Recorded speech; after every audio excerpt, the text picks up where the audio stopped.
Hello, and thank you for opening today's Jewish Policy Center webinar. I am Shoshana Bryan, Senior Director of the JPC and your host. First, for those who observed Passover, I hope your Seder was full of family, friends, and great discussions, particularly after the third cup of wine. To our friends and listeners who observe Easter, I hope your holiday was the same, family, friends, and lots of happiness. Second, as many of you know, I feel about the United States military. It's very close to my heart. Many of my family members have served in Iraq, Afghanistan, Bosnia, and Haiti. The rescue of our two downed service members from Iran was extraordinary. Excuse me, it speaks to the priority of Americans for soldiers over equipment. It is a priority that's shared by our ally Israel, and it's a blessing that both soldiers were rescued. I'm assuming that most of you spent most of the holiday fixating on the details of our operations in Iran. So today I'm going to change your focus. It's not only the Middle East that's in flux. In our own hemisphere, in Latin America, up and down the pike, there are changes going on that we need to be aware of. And so I'm very happy to have as our guest today our Evan Ellis of the U.S. Army War College. He has been here before. I hope he'll be here again. Today he's going to help us on this. He explained to us the stakes in Venezuela in January with the arrest of Maduro, which I consider to be the most consequential American act in South America since John Kerry gave up the Monroe Doctrine in 2013. We understood the Monroe Doctrine to say that Europe couldn't have colonies or dependencies in the Americas. It should have been understood at the same time that China and Russia and Iran couldn't have them either. Their operations in illegal immigration, drugs, guns, money laundering, sex and labor trafficking, all have an impact on our security. But I wonder if we're starting to see changes in the region that will be helpful to us. So, a quick introduction to the JPC and then to Dr. Ellis. The JPC was established in 1985. You can find us on our website, jewishpolicycenter.org. There you can see our insight articles and our magazine In Focus Quarterly. The spring issue of In Focus Quarterly just went up. It's great. Take a look at our new blog, In Context, revived from the depths. And you can see all of our webinar programming. That's jewishpolicycenter.org. Jewish Policy Center provides analysis of foreign and domestic policies. Most importantly, we support a strong American defense capability, U.S.-Israel security cooperation, and missile defense, all of which are proving their value right now. We support the legitimacy and security of Israel and the efforts of the government of Israel and the IDF to defend the people of Israel in all of its borders and, when necessary, beyond those borders, including in Iran, including in Lebanon. And right now, we support the United States military and our brave soldiers in their quest to rid the world of the malign influence of Iran and its potential nuclear capabilities. And now our guest. Dr. Evan Ellis is the Latin America Research Professor and General Douglas MacArthur Research Chair at the U.S. Army War College Strategic Studies Institute. If you can say that whole thing without stopping, Evan, I'll be very impressed. He focuses on the region's relationships with China and other non-Western hemisphere actors, as well as transnational organized crime and populism in the region. He previously served on the Secretary of State's policy planning staff with responsibility for Latin America and the Caribbean, as well as the international narcotics and law enforcement issues. In his academic capacity, Dr. Ellis presented his work in a broad range of business and government forums in 27 countries. That's more than most people ever visit, 27 countries. He has testified before Congress and appeared in a wide range of radio and television programs. He is cited regularly in print media in both the U.S. and Latin America. And he has written for In Focus Quarterly. You can find him by going to the website. He has published over 660 works, including 5 books that are mostly China-oriented, which is not exactly our focus today. But you can be assured that reading them will make you smarter and tell you what to worry about. He has been awarded the Order of Military Merit Jose Maria Cordoba by the Colombian government and an honorary professorship by the San Martin de Porres University of Peru for his scholarship and security issues in the region. Now, Evan, I'm going to start by giving you three topics. Take as much time as you like, but there are three things that I think we need to know a lot more about. The first is what's happened in Venezuela since you were here last, since the arrest of Maduro. The second would be what's happening in Cuba. And the third is like the hidden subject here. What is going on in Panama, along the Panama Canal, and with China along the Panama Canal? So I'm turning the floor over to you. Hit it. First of all, it's a real pleasure, as always, to be able to talk with you today in the group. And just wanted to reiterate also what you said to all of those who are joining us on the call. My best that you had a happy Passover and/or Easter as per your faith tradition with family. And so also to second what you said, our prayers that the two American pilots were rescued, and noting that what one can imply was a close coordination between the Israeli and U.S. militaries engaged to make that happen.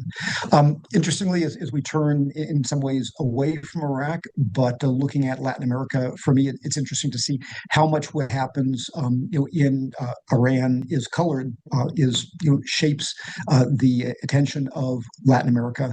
I know that right now, looking at elevated gas and prices, and also prices of things that are affected by gas, such as food, which are affected by fertilizer and impacts in supply chains, especially countries in the region, such as those in most of Central America and the Caribbean, are looking at those effects.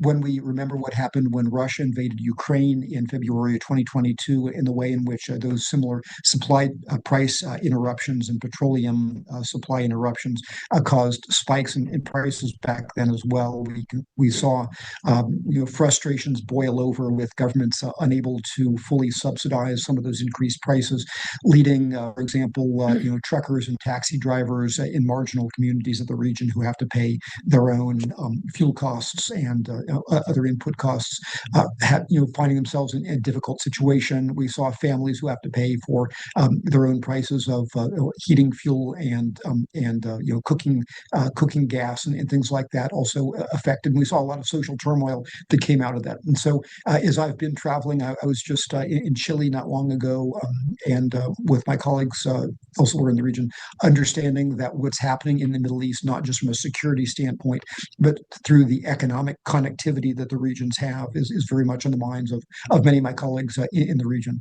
Now, you'd asked me to talk a little bit about what I see as the general conditions and dynamics in the region, and of course, getting back to those three key topics that you posed before we go into other questions. So let me just say a few words about what I see as some of the current dynamics in the region, some of the political dynamics, some of the changes in the region's receptivity to China, and then of course addressing Venezuela, Cuba, and Panama. And overall, I would say that beyond my reflections about the Middle East, there is a lot of uncertainty, I think, across the region in how to understand the new policies in Washington. I get questions about it all of the time. I think some countries more than others, for different reasons, are guarding their words. I think at the same time there is a certain amount of there's a certain amount of insecurity that is driving political dynamics in the region. I would mention some of the most recent elections. If you talk about crime and insecurity, it was a major factor in elections in Ecuador, in the election that just occurred in Chile with Jose Antonio Kast, as well as a factor in upcoming elections, both in Peru and in Colombia.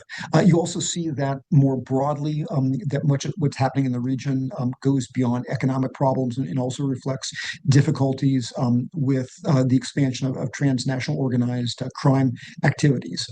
You see, in part, that's a reflection of the explosion of cocoa production in places like Colombia, and the way that spilled over through transit activities and associated violence in Ecuador. But it's not just cocaine, but it's also things like synthetic drugs, the fentanyl that's widely known, which is brought from chemical precursors in China, and largely imported into the United States over the U.S.-Mexico land border, but also other types of synthetics, such as methamphetamines that are often produced also in Mexico and Central America, but increasingly go to European markets. Illegal mining and the corrosive effect of that, and the criminal effects of that, often also get too little attention in the region, especially with gold prices flirting around $5,000 an ounce, which have made illegal mining actually in many ways more lucrative than a lot of the drug production that we talk about. And every place from the interior of Peru to parts of Ecuador to the Orinoco Belt in Venezuela to the interior of Suriname and Guyana, you see enormous impacts of illegal mining economies and all of the associated activities that occur with that. And you also see a range of new actors in the region. You certainly have the transnational groups. Most of us are probably familiar with some of the activities of the transnational Mexican, some of the biggest groups there, the Sinaloa cartel, the Jalisco Nueva Generacion cartel. But I would also mention that you have increasingly European groups because they have an interest in facilitating and often financing the flows of drugs to Europe. So you see the Ndrangheta mafia, the Camorro family from Italy. You see the Albanian mafia and a host of others. You see groups from Brazil, such as the First Capital Command and the Red Command or Comando Vermelho. You see actually a range of different Chinese groups, some involved in, of course, the precursor chemicals for synthetic drugs, but also involved in human trafficking, involved in the illegal mining value chain, involved in laundering money, oftentimes through Chinese banks and imports of goods from China, which makes those types of activities increasingly difficult for financial intelligence units in the region to keep on top of.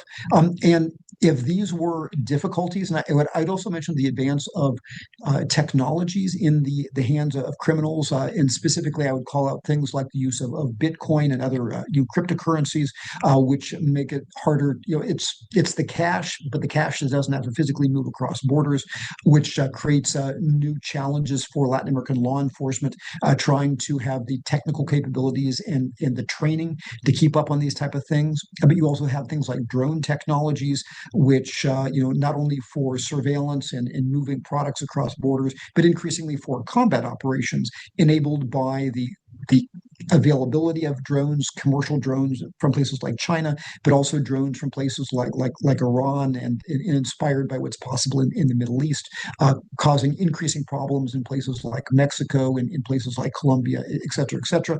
And you have other technologies. But I would also emphasize that if there's a certain amount of political tension, you also have social media effects that in Latin America, like the United States, you have these effects of polarization and uncertainty with people in ever more compartmentalized fashions consuming what's going on in the world around them through self-selected social media feeds. People who are conservative are receiving conservative feeds, people who are liberal receiving liberal feeds, and of course if that weren't enough, those feeds ever more distorted by the ability to easily and cheaply generate content from artificial intelligence that's difficult to differentiate fact and fiction. And so there's a lot of stresses, I would say, in this region, which so greatly impacts the United States. But I'll say just a few things about the political trends. I'll try not to go too long here, but Will mentioned that, for me, when you look across the region, I would say the good news is that this is a region which is more disposed than ever before to work closely with the United States, but each, I would say, for its own reasons. So, for example, if you look at the people who were at the kind of Friends of the United States summit in Doral, Florida, with President Trump and the associated security conference at U.S. Southern Command there also in Doral, what you find is that if you look at somebody like a Nayib Bukele, who is there, Bukele is allied with the United States, one would say, because he has pinned his political alliances in Washington and cooperation on immigration, which has become a defining issue, even while he continues to be very closely allied with China with respect to gifts and economic engagement. If you look at somebody such as Anasri Esfura in Honduras, who is very strongly supported by President Trump, you can make the argument that Esfura and the National Party in Honduras came back to power in part because of fear that the strongly leftist center Libre Party had gotten too corrupt, it had moved too close to China, and so there was kind of a fear that pushed Honduras back in a different direction, despite sensitivity over the corruption of that national party and its previous boss Juan Orlando Hernandez, who President Trump, of course, had pardoned. If you look at Ecuador, there was a similar, I think, fear of increasing crime and violence, but also a fear of the return of the left, that people not wanting Rafael Correa, that leftist populist leader, to come back in the form of the previous candidate, Luisa Gonzalez. And so that helped to bring Daniel Noboa into power there. Argentina, and again, to shorten the list, you can say that in Argentina, it was because of the disastrous economic policies of the Peronists that made people want to give Javier Milei another chance. In Paraguay, it was a different story. It was the conservative reputation of the Colorado Party, with Santiago Peña kind of becoming part of that new generation of stability and continuity, but also a certain fear of the left, a fear of other parties potentially letting China in the door, and thus create uncertainty there. In Chile, as I just mentioned, where again you had Jose Antonio Kast, who just was inaugurated on March 11th. But in Chile, it was also fear of the Communist Party coming back in the form of the Communist Party candidate Janet Jara. In Bolivia, it was a frustration with the leftist policies of the previous MAS that brought Rodrigo Paz in as a compromise candidate. So if you look across the region in many ways, you'd see that you have this unprecedented group of people interested in cooperating with the United States. But in each case, it's less to do necessarily with a U.S. outreach. I think the U.S. is under the pressure to show that its friendship can bring success. But I think we have to recognize the unprecedented opportunity that these different dynamics have brought to us. And as we look forward to the future, we see upcoming elections, for example, in Colombia, where there is really a neck and neck struggle between two right of center candidates right now and a left of center candidate who would continue the relatively difficult policies of the Gustavo Petro administration. In Peru right now, again, you have likelihood of one of two right of center candidates, Lopez Ayaga and Keiko Fujimori, but there's a third candidate who could basically get into the ring if they can make it to the second round, and could actually win. In Brazil, which of course is half of the entirety of South America right now in population terms, geography terms, you can recognize that Lula is neck and neck with the son of the former President Flavio Bolsonaro. So there's a lot of uncertainty of what could happen in just the next couple of months in terms of where that future goes. We can come back to China a little bit later, but in the interest of time, just very briefly, you had asked about first of all, Venezuela. Yes. Before we get there, I want to look at what you've just done, which is give us a great overall picture of a very complicated place. But one thing you said generates a question. They all have their own reasons for voting the way they vote or thinking the way they think, and we may not be at the center of it. We may not be the cause of it. But you did say that we should probably show that it's in our interest to have them come in the direction we want them to come in. What could we do? What are some just thoughts that we could implement to make them feel that their relationship with the United States will be a benefit to them, and that people should think that aligning with us, for whatever reason they align with us, will bring benefits to the country? What's a thought for us? It's a great question. And what I would say is that the individual leaders are all strongly motivated to turn in that direction, because of those individual needs. I mean, you have, for example, a Daniel Noboa who, desperately needs U.S. security cooperation to Oh, get a hand on the, significant violence that's there in the country. You have, people, like President Peña in Paraguay, who needs to show access to the U.S. market for Paraguayan beef and other agricultural products to help maintain Colorado leadership and help hold off the pressures of some people to turn diplomatic relations to Taiwan. What I would say in general is that we've long seen a, a, a movement back and forth between the left and the right. We used to call it the pink tide. But again and again, what happens is oftentimes when there's a shift to more pro-market, pro-US policies, but those policies are unable to fundamentally resolve the difficulties of insecurity and corruption and other inequality and other things, then that opens the door for populist candidates to come back for another shift back to the left until the inability of those same candidates to resolve the problems because of expanded corruption and insecurity leads to another shift back to the right. And so my sense is that as we kind of celebrate this moment where we have all of these countries that are willing to cooperate with us, we have to help our partners win. And that has to do with helping them institutionally to tackle corruption, to strengthen their institutions, to push for transparency, help them through commercial engagement, as well as I believe other social programs that create the basis for sustained development in at least a way that limits inequality and limits perceived injustices. I would say that we have to you have a type of security cooperation that creates the basis for those partners getting the gangs and the cartels and others under control, within, including tackling the corruption that cartel money sows. And so at the end of the day, if we say America's first, I think that the more enlightened, broader vision for me of America's first is recognizing that we have this great opportunity, and that we have to help the partners that are working with us to succeed so that they will continue to strengthen and be there to continue in this alliance for us. And so it's a lot of different type of policies, but to me the fundamental is seeing our partners' success economically in the security domain and strengthen institutions as a key to a long-term strategy that ensures our continued success together. so I know that economic policy would make everybody happy. These are countries that want us to participate in their security issues.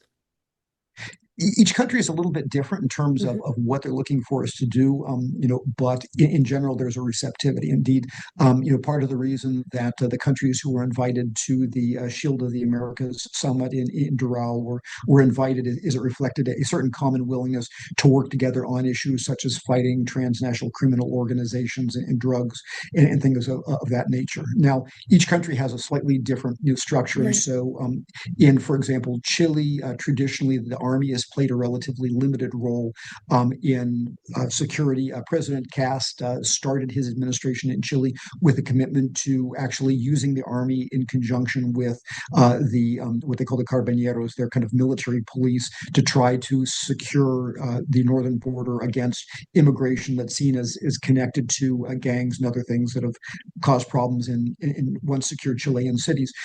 But there, I would say that the Chile is not so much looking for the U.S. to do security cooperation as much as beneficial economic programs and other things in sectors like lithium that would help strengthen the government's hands as it works with the U.S. as a partner.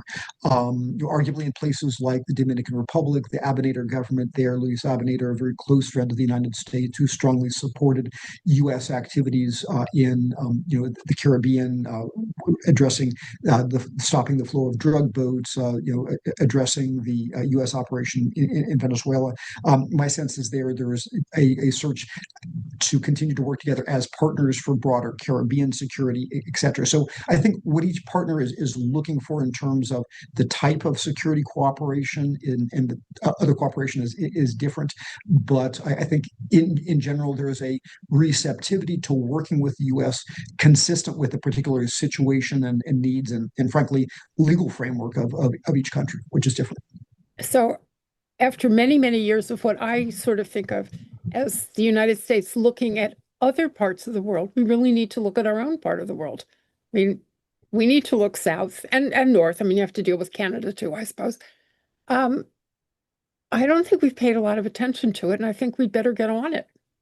The one thing I mean, personally, I will say, I think Secretary Rubio has that strong interest in the Southern Hemisphere, and I feel like he would do that. But what you've basically said was we need to look at this not as South America or Central America, but as a collection of individual countries, each of which requires a little bit of expert knowledge and a little bit of specificity in terms of what they need and what they want.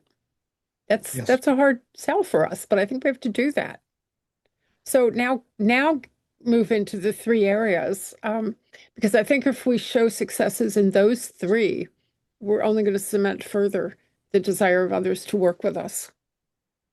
No, absolutely. And just also to build on one of the things that you just said, oftentimes the specific link of the situation in the region to U.S. security and U.S. interest is a little bit different. But for example, you do have the question of if things go badly in the region, we in the past faced the problem of of large scale migration. We saw it in Venezuela, we saw it in Cuba, Right. we saw it in Haiti. But also, if there's a lack of governance and cooperation, you see it in terms of drug flows that directly affect people. But you also see in positive ways, such as, for example, the integration of countries like Mexico into the North American value chain, and in the way in which that only not only has helped transform Mexico, but also has been an important advantage for U.S. manufacturers and others. And so, right now, as we are entering the critical phase of the renegotiation of the North American Free Trade Agreement, that success becomes critical.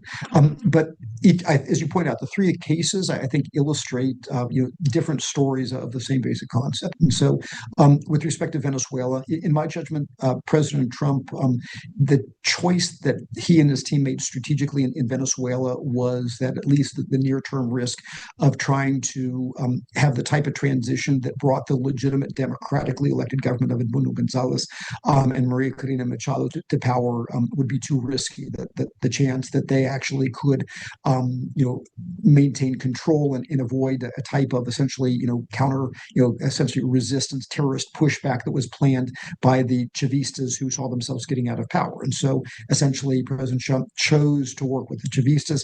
I would say it's a very delicate moment in Venezuela right now because, on the one hand, you've had, essentially Delcy Rodriguez, who was part of the same criminal cabal, in my judgment, and her brother Jorge, treating this as essentially a shakedown, saying, okay, if we give you the economic things that you want, and so there's been reform in the petroleum law, there's been a reform in the mining law that's gotten the U.S. administration to take away some of the sanctions, to issue general licenses that have encouraged major U.S. and other petroleum companies, petroleum service companies, mining companies to begin to come in. We'll see how far they come in, without a fundamental reform in the system itself. But as we've had this very strong success in essentially reopening Venezuela for U.S. economic engagement, I would say that the reform of the political system has gone much more slowly. You see, not only, of course, is the talk of an eventual election and transition to a legitimate government, someplace off in the future, but what you also see is there's been a minor reform in laws, some of the laws that got some of the dissenters imprisoned, but the crimes that got them in prison basically have not been taken off the books. Some have been rearrested. One of the prisons, the notorious Helicoide, where a lot of torture and things took place, was decommissioned, but the vast majority of the other prisons, again, remain in effect. You even see some evidence that, for example, some of the criminal groups like the ELN, a Colombian group that has been immersed in the Venezuelan mining industry, continues its activities. The Venezuelan called sindicatos continue their criminal activities. There's some cooperation with the U.S. DEA, but a lot of the drug activities continue. there in the country. And frankly, there's some question of where the different rivals of Delcy Rodriguez are. And so you just had the essentially removal of the defense minister, Vladimir Pedrino Lopez, and his replacement of somebody who's more loyal to Delcy. But the sense is that essentially they're handing over the money and getting more money flows that actually help them politically, while they're kind of doing a bit of a slow roll in terms of political reforms and in playing a certain, what might call a kind of, Game of Thrones in terms of the internal dynamics of the opposition. Now, you'd also ask about Cuba, and I would say that Cuba is a slightly different game because for me, whereas it was pretty obvious from the beginning that the Chavistas never had political legitimacy, that they had openly robbed the July 2024 election in Venezuela. The Cubans, although with this horrible repressive, government, since the time of the revolution, have been so long in power, and in many ways, their institutions, their economic institutions, the military, economic organization, GAES, among others, those things have run so deep that it's hard to say, okay, you just take one person away and suddenly everyone is clamoring for democracy. And so I think what you've seen is this imposition of enormous pressure through cutting off the oil flows, in which Cuba depends for about 40% of its power. And essentially without oil, you've seen this horrible situation in which the entire Cuban economy is fundamentally shut down because, without oil, you not only, can't keep the lights on, or about 95% of the electricity grid is fueled by petroleum plants. But of course, you don't have the cars and trucks, not only for getting around, but for bringing the food to stores, for getting the harvest from the machines, a number of different things. And so I think as the Cuban economy is fundamentally shut down, what has started happening is these negotiations with Raulcito, the grandson of Raul Castro. The sense is that the current head of Cuba, Miguel Diaz-Canel, does not have the legitimacy to essentially cut a deal that would remove the Communist Party from power.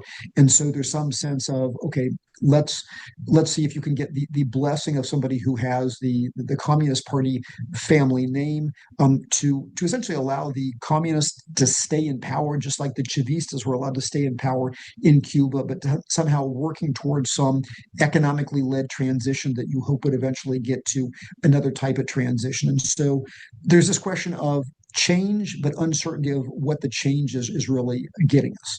And then probably the third of those. Before we get to the third, I want to stick a Mexico question in here because Claudia Sheinbaum has said that she is going to send oil to Cuba. All right, so there's more than one way I could look at this. You don't really want Cuban people starving to death in the street. You don't. Nobody does. Is it possible that the U.S. administration is going to turn a blind eye to that? Are we going to punish Mexico for that? I mean, we have good relations with Mexico and other areas. I'm sort of thinking that maybe we're just going to let her do it so that the bottom doesn't fall out. Is that reasonable? I suspect that that's going to be the case, even though previously we put pressure on her to stop the previous oil shipments that her government was sending. To me, there's a very delicate dance that reflects multiple factors, and I think Claudia Sheinbaum, I think, is a very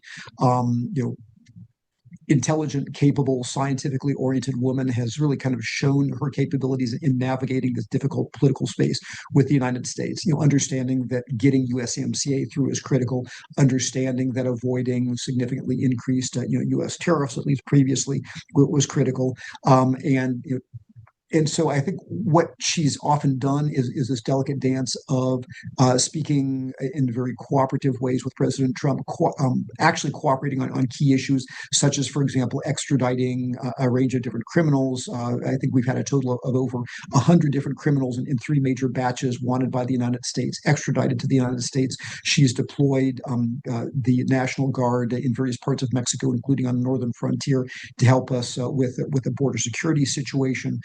She has accepted a number of different initiatives. She, of course, her actions, which I believe we'll talk about later, against El Mencho, again, was meant to in part show that the Mexican government, despite corruption in many parts, is at least still seriously able to go after some of the key cartel leaders. So I think Cuba is one of those issues where, for her leftist center Morena party, it's a very sensitive issue. They've long seen kind of Mexico's kind of stewardship or support for leftist causes across the region as part of their identity. And so she's stopped certain things, probably hurting her with her political base. And yet right now, I think the temptation is to say, okay, we're going to give some oil. We stopped giving oil, but we're going to give some more, especially while the U.S. is distracted by other things in Iran. And oh, by the way, especially after the United States itself just allowed that Russian tanker that was previously diverted to deliver its own oil also directly to the Cuban military. So I think Scheinbaum is kind of dancing between what do I need to do to avoid problems with the United States? What kind of cooperation can I show? How far can I go while I show respect for Mexican sovereignty?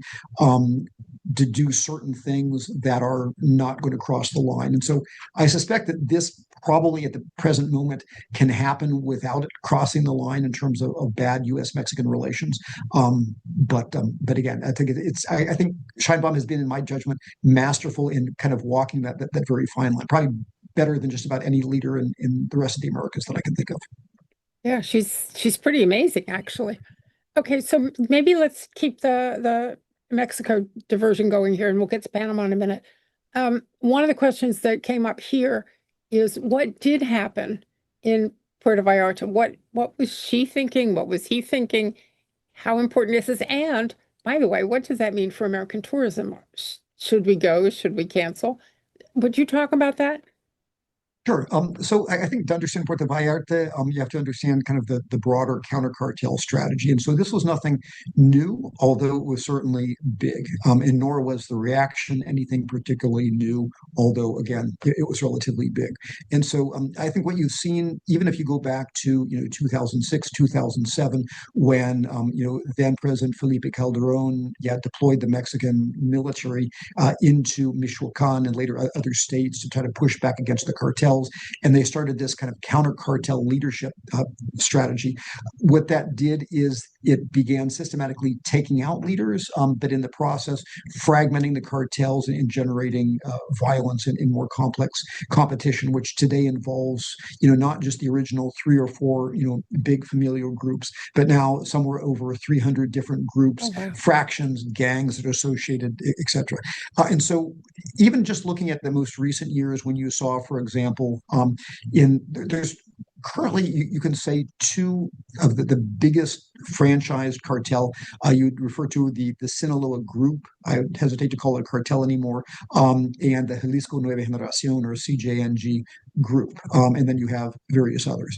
But when you look at what happened with the basically kidnapping and bringing of El Mayo Zambada, one of the heads of the Sinaloa group, I believe it was last year, to the United States, again in all of the territory that he had previously controlled or influenced, you had a combination of first kind of protests by those members of the group, which was pre-staged, but then you had a series of different power struggles because there's a perception that had left Sinaloa weak. Something similar happened with CJNG because El Mencho was the again seen as the titular head of that group, although it was still itself somewhat fragmented, and so you got predictably in places like the center in Jalisco. After all, it is the Jalisco Nueva Generación cartel in Puerto Vallarta, but actually in 20 different states across Mexico, something like 252 different protest events. And part of that was done deliberately. It was augmented by social media. There were a lot of, you figure out all of the key highway exits to a city, and you basically, stop and set trucks and buses on fire so that, with lots of black smoke, it creates an image that these groups are everywhere and they're, setting the country on fire. Although in reality, it's much less than that.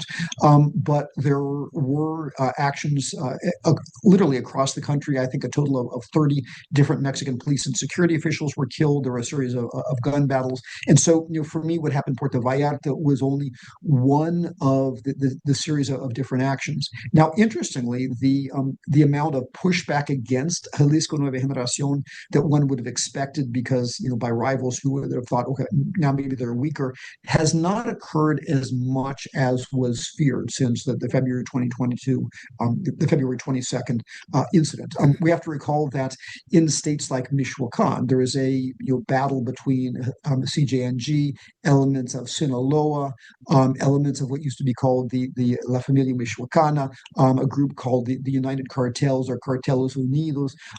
If you look at a different state, if you look at Veracruz, you see a different struggle there. So just about all of the different Mexican states, you find elements of CJNG caught up with rivals who are fighting over different territories. And so what's probably been surprising is that there's not been more follow-on violence. Now, that broader question of, if you're a tourist, Mexico is a beautiful place. Should you go to Mexico? I would say probably yes. Be cautious. Probably some of the high violence areas, I would say Puerto Vallarta, Acapulco, continue to be so gang dominated that for a Western tourist, I would not recommend it. I would say certain other places, again, such as such as if you look at the Atlantic coast, if you look at some of the Cozumel, Veracruz, especially places like Cancun, those are still relatively safe. Mexico City, although they have gang violence, is still a beautiful place. You have to be, I think, cautious and aware. Mexico is a big country. There are some places that are safer than others. There are some parts of places that are safer than others. I think you have to use caution. But like any place of the world, you shouldn't let violence that is occurring in some part to say, well, the entire country is somehow falling apart. So you could say that about, excuse me, you could say it about Chicago as well. Yes, Exactly. here, no there, but that doesn't have anything to do with the Grand Canyon. So we Exactly. have to be strategic in our thinking. Side question on Ecuador, and then we'll go to Panama. Panama is really where I wanted to start today, but we haven't got there yet. Side question on Ecuador. They also had last week a big outburst, which I understand was cartel related. What happened in Ecuador? This is a continuation of the same pushback by gangs trying to show or intimidate the government. So understanding the broader context of Ecuador, of course, Ecuador was previously a relatively peaceful country who really didn't need the level of armed forces, the level of policing. Although what happened in the past approximately 5 to 6 years is that as violence to the north in Colombia got worse and worse, as things fragmented in Colombia, especially after the failed 2016 peace accords, and then of course accelerating with the policies of Gustavo Petro there, you had Ecuador became used as kind of the southern access route for getting cocaine out of Colombia. It had relatively good ports. Initially, people weren't looking. And so what began to happen is you had Mexican cartels, the same two we just talked about, mostly Sinaloa and Jalisco Nueva Generación, who began working with what were once sleepy local gangs, the Choneros, the Lobos, and others, and to try to get out. And indeed, once again, different European mafia groups, the 'Ndrangheta, the Italian mafia, and others began coming in as well, because a lot of the stuff that was coming out of Ecuador was actually getting shipped to Europe. Some complications that had happened where one of the main gang leaders of the Choneros was killed. That caused a splintering, which caused a territorial struggle. But essentially what you've gotten now is these once sleepy gangs have become supercharged by drug money coming from the drugs from Colombia. That's led them, with the help of the Mexicans and others, to essentially turn the country, especially the coastal areas. So Duran, which is part of the coastal outlet around Guayaquil, Guayaquil, Manta, which is a little bit farther to the north on the coast, even as far as Esmeraldas, which borders Colombia. But essentially, all of these access routes, essentially from Colombia to the coast, have become objects of struggle. And the gangs themselves started using essentially violence and terrorism to intimidate the state. Now, along the way, Ecuador's jails quickly filled up and they couldn't fully control the prison populations in them. And so Ecuador has had an associated problem of getting its jails under control and having a lot of the kind of criminal command and control and extortion and other secondary crimes that have cropped up occurring from those jails. And so I believe that the most recent incident, really was really more about another the use of violence is for territorial control, but it's part of the struggle as President Noboa tries to use the army in support of the under-resourced police, and new judicial frameworks, perpetual states of emergency and things like that. But as we found in so many places, it's one thing is bringing things under control for a while and having military superiority over, gangs at one point, but maintaining that in all parts of the country when you have major drug flows and territorial fights for all the time is a very difficult proposition. Is El Salvador a model for prison control? Yes and no.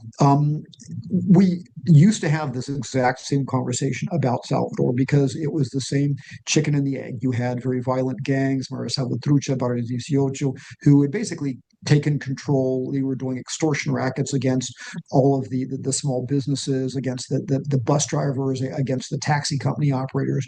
My Salvadoran friends, the grandmother or aunt that you left back in Salvador that you're passing a little bit of money to from what you earned in the United States, couldn't go out without risk into the local market without being extorted. Part of the problem in El Salvador, as you pointed out, is if you couldn't get control of the prisons, if you couldn't get the cell phones out of the prisons and things like that, then the prisons were being used to run extortion operations.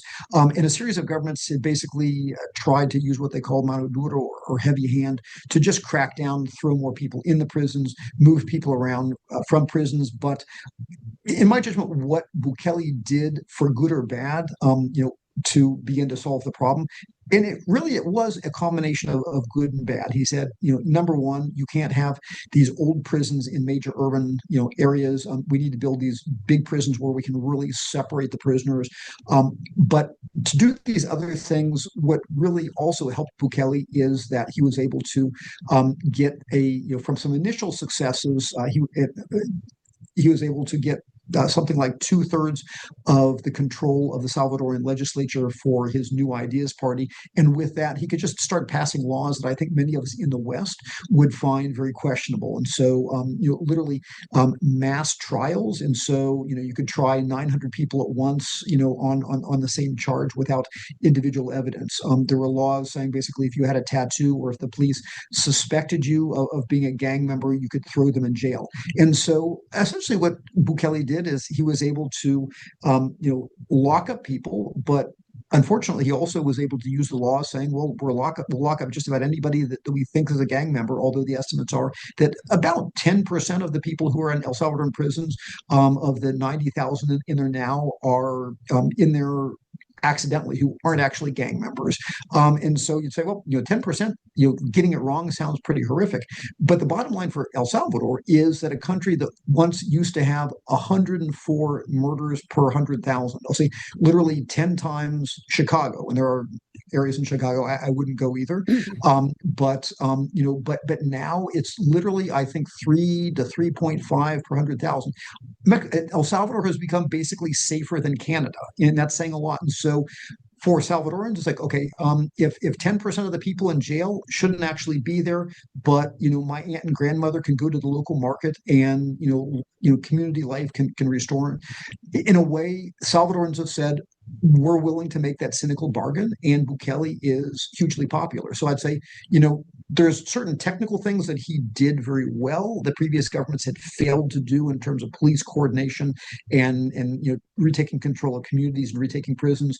But I think everyone should be just a little bit uncomfortable about some of the looking the other way for him to get that success that he's enjoyed.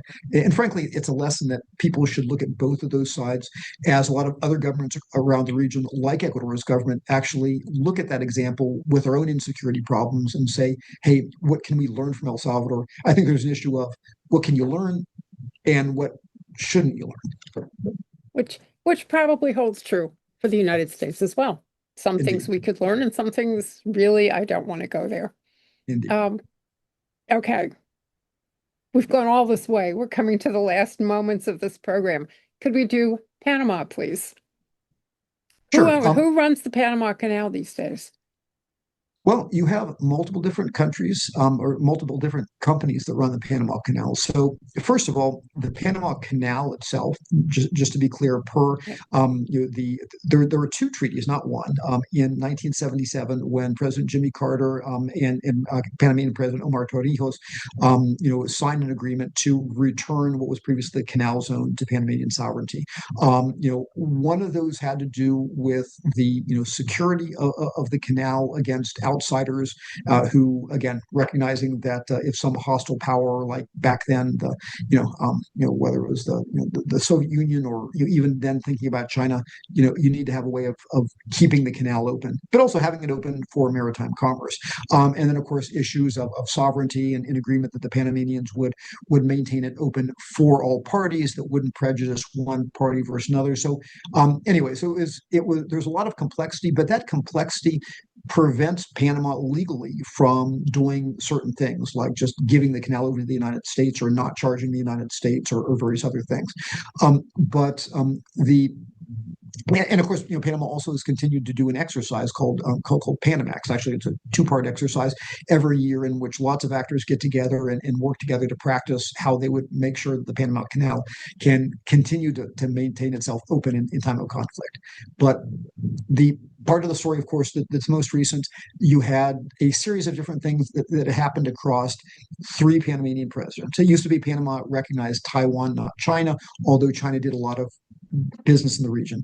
Back in 2017, two governments ago, Juan Carlos Varela, in a deal that was probably had a lot of side benefits, said, okay, we're going to change relations over. And then suddenly all of the Panamanian business families, the Motas, the Arasameñas, the Alemanes, all started doing their separate deals with the Chinese. And so there was a moment in which not only did Panama recognize the Chinese, but suddenly it seemed that the Chinese were everywhere. And within the Panama Canal Zone itself, I think it's probably critical to understand that you have two authorities. You have what's called the Panama Canal Authority, which is set up as kind of a well-run Western-style transparent business about the operations that actually go through the locks. And then you have a broader Panamanian Maritime Authority, and that Maritime Authority is responsible for the things like all the port operators who are on both sides of the canal and other things that have to do with the broader area. And so they're both relevant here. But within the broader Maritime Authority jurisdiction, you have at least 5 major port operations. So on the Pacific side, you have one by Singapore, which is called PSA, and you had one that was previously by a Hong Kong-based company, which was Hutchison Port Holdings. On the Atlantic side, which is actually where you have a lot of different free trade zone activities around a port called Cologne, you have 3 major port operations. One was a Chinese under Hutchison again. One is basically a U.S. operated called Manzanillo International Terminals, very close to the U.S. One is actually Taiwanese called Evergreen. And so, from the very beginning, it was never the Chinese controlling the canal. It was a Hong Kong affiliated company controlling 2 of 5 ports that were outside of the canal, never actually in the canal itself. But there was the general sense that There are a lot of Chinese interest in Panama, negotiating with all the Panamanian companies. There are various different Chinese construction projects. They're building a bridge. They were doing a power line. They had built another facility. And so there is the sense that you have to push back on this. Oh, by the way, the next president that came along, by the name of Cortizo, Laureano Cortizo, he actually, the Hutchison lease came up for renewal. And so, again, if you're tracking the story, so Hutchison had originally back in 1999 gotten this 25-year-old lease when the Panama Canal was a very different thing. Hutchison basically got its 25-year lease renewed in 2021 under Cortizo under terms that were almost identical. So as to say, the canal is a very different place with a lot more business, a lot more importance. How do you get exactly the same terms, almost than you got before? So there's always a sense that there's some dirty dealings with that, but lots of money were being made, and so nobody really did anything about it. People just kind of looked the other way. But so now comes the current president, President Molino, and ironically, he is a president that you would think that President Trump would get along with. He is the former Minister of National Security, a very kind of gruff, straight-talking guy. He is very, focused on immigration problems because there used to be a lot of immigration that was coming from Colombia through the Darien Gap, through Panama, et cetera, et cetera. But in many ways, he had the bad luck of when President Trump coming in, that President Trump focused on these things and started talking about, okay, we're going to retake the Panama Canal. For me, the problem of President Molino is that he legally and by his treaty obligations couldn't just give the Panama Canal to the United States or charge the United States zero. But he knew that the symbolism of the two big port companies were, so in typical Panamanian, very sophisticated fashion, he started doing things. Number one, he said, we're going to get out of the Belt and Road Agreement. Now, that was part of what President Juan Carlos Varela, two presidents before, had done. But the irony was that Belt and Road meant nothing. It was kind of like when two teenagers get engaged and you give an aluminum foil ring or something like that. It's lots of good intentions but no real legal obligation. But people in China said, "Oh, this is horrible." People in the U.S. said, "Oh, what a great victory," but it really didn't mean anything. The other thing that happened was that a major U.S. investment firm funded, company, of course, BlackRock said, "Hey, there's this great opportunity." I think Li Kai-sheng, who is the head of Hutchison, who had long been trying to get his capital out of China, saying, I don't want to be in the crosshairs. I don't want to be in the crosshairs of the Chinese because I'm afraid of the Xi regime as well, but I don't want to be in the crosshairs of President Trump. So what a great time to sell out. And so essentially he said, okay, I want to sell it to BlackRock. The Chinese immediately understood the risk of not having a company that they could leverage in the canal, especially when Costco is the major the Chinese shipping company. Costco is the operator of the canal. So they basically put enough threats on the deal that they threatened antitrust operations against Li in China. They threatened BlackRock. They said, hey, well, if we're going to approve the deal through our antitrust operations in China because BlackRock touched China, then we have to have our port operator Costco have a 20% stake. Now, having Costco in Panama would have been, as a port operator, would have been 10 times worse than having Hutchison in. So the bottom line, this great deal that was going to get them out didn't work. But the Panamanians, very astute, had a plan B. They said, oh, we remember this very questionable 2021 renewal of those of the port operations. So if BlackRock can't buy them out, we are going to remove them. And so, no great surprise, very intelligent people in Panama began an investigation over the improprieties. Once again, this is the fine Panamanian art of throw your previous president under the bus. Well, it wasn't my fault. It was the fault of the Cortizo administration. And not surprisingly, they found lots of bad things with this deal and lots of lack of payment by Hutchison on their port obligation. And they tried to throw Hutchison out. Hutchison, not surprisingly, went to some of the best lawyers in Panama, an organization by the name of Morgan and Morgan, and tied this up in the courts. Not surprisingly, the U.S. still continued to notice and put a lot of pressure on. So bottom line is that Panamanian authorities found a way to remove Hutchison. They brought in, there are two other big port conglomerates. One is Maersk and one is Mediterranean Shipping, or MSC. And if I remember correctly, MSC actually has a subsidiary called Teal. And basically they said, okay, while we bid this out to a new company and figure out who's going to operate these two ports that we've pulled China out of, we're going to bring one of our trusted port operators, MSC in Teal in to operate it. So bottom line is that those two companies, Hong Kong-based companies, have been gotten out. Chinese presence in Panama is still absolutely massive because Costco is still the major user of the canal. China Harbor is still inside the canal in construction. There are still over 200 Chinese companies that are doing warehousing and distribution operations, operating throughout Panama and Panama Pacific and in other places. But we can look at those two Chinese port operators who are now out, declare a victory, and saying that we are advancing against stopping Chinese influence in the region. Okay, so it's like everything else. I mean, I've learned a lot. It's like everything else I've learned here. It goes this way and it goes that way. Indeed. So, which is not bad because there are times in U.S. foreign policy where everything seems to be going the wrong way. So at least we've got some things going both ways. And that leads me to my concluding thought. And as I think you may remember, I try to go out with a question, the answer to which will be positive. Now, that means that you cannot do one of these halfway this and halfway that things. If I asked you to look ahead in U.S. South American relations on a scale of 1 to 5, how are we doing? Well, it's a little bit of this and a little bit of that, right? Right.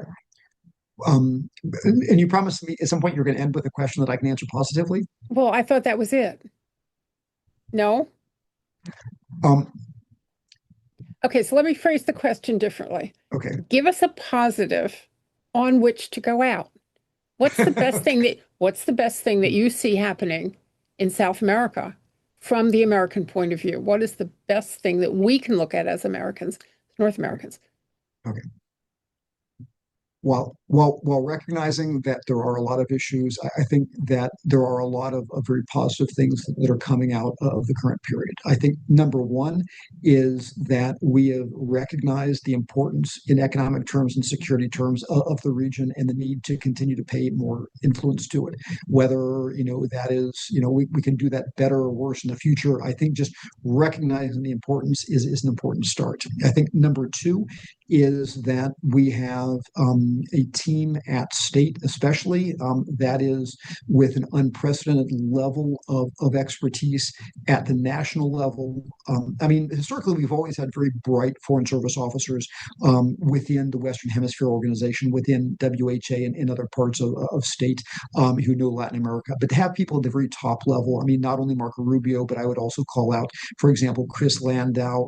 Chris Landau may be the only person at the level of number two person in the state who not only speaks fluent Spanish and who grew up in Chile, in Colombia, and spent time in Paraguay, but speaks fluent Guarani. Who would have thought? And so, I mean, it's something that, of course, the Paraguayans, where Guarani is the second language.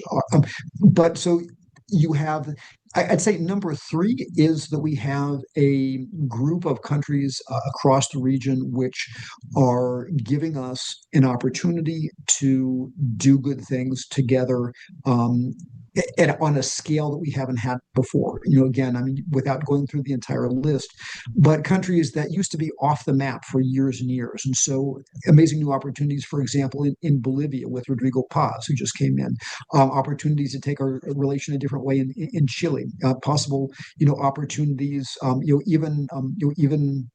we'll see what happens, across the Caribbean, but in countries like Trinidad and Tobago, with Kamala Prasad Besessiar. So I think you have these unusual, and even we'll see what happens in Venezuela or possibly Cuba, but I think there's an unprecedented number of opportunities to to do good, to do the right thing, to leverage the market, to leverage security relationships in ways that had previously been kind of off the table. And so I think there's a lot of reason to hope. Now, I'll try not to leave it on but that doesn't take away our obligation to get it right and formulate good policy. But I think we've maybe never had so many open doors with so many smart people who are sensitive to the value of the region and have the capacity to take us in a positive, fruitful direction. So I love the last bit of that. That's great. That we have the people who know how to do this. We have the people who understand it. Yes, there's always the possibility that you take that step off the cliff, but I'll take that as a positive answer. I would like to think, as a North American, that our relationships with South America will be productive in many ways, security ways, economic ways, for the future. And Evan Ellis, you have helped us understand a very important part of American foreign policy. It's closer to home than Iran, but the Indeed. Panama Canal is no less important to us than the Strait of Hormuz. And I think you've helped us see that. Thank you very much. I hope you'll come back. And to our listeners, we plan to be on the air next Thursday, so watch out for your invitation. Thank you very much. Thank you, Sean.